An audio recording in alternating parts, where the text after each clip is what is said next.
Video yang memperlihatkan sejumlah perempuan melewati jembatan gantung di Kabupaten Merangin, Jambi, viral di media sosial. Jembatan gantung yang menghubungkan Desa Simpang Limbur, Merangin dan Desa Limbur Merangin di Kecamatan Pamenang Barat tersebut dalam kondisi rusak. Meski rusak, jembatan itu tetap dilalui oleh guru SD dari Desa Limbur Merangin saat menyeberang ke Desa Simpang Limbur Merangin. Alhasil, rekaman video yang memperlihatkan para guru melewati jembatan pun viral. Rekamannya juga diunggah Instagram @lambetura pada Kamis 15 Mei 2025. Dikutip dari tribunjambi.com, jembatan gantung yang menghubungkan Desa Simpang Limbur Merangin dan Desa Limbur Merangin tersebut kini sedang diperbaiki. Pejabat Kepala Desa Limbur Merangin, Sargawi, menjelaskan sebelum adanya jembatan gantung warga hanya bisa menyeberang sungai menggunakan perahu. Oleh karena itu, masyarakat mengusulkan agar pemerintah membangun jembatan gantung sebagai akses penghubung antar desa.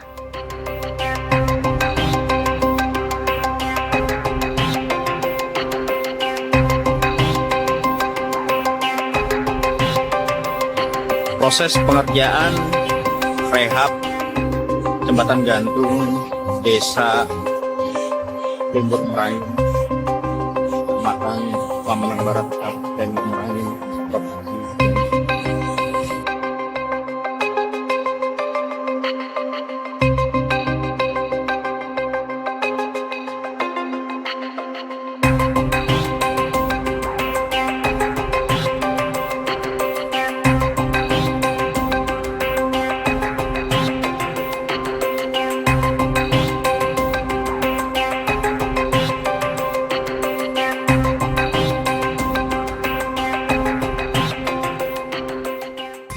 Download Tribun X sekarang, menghadirkan lokal menjadi Indonesia.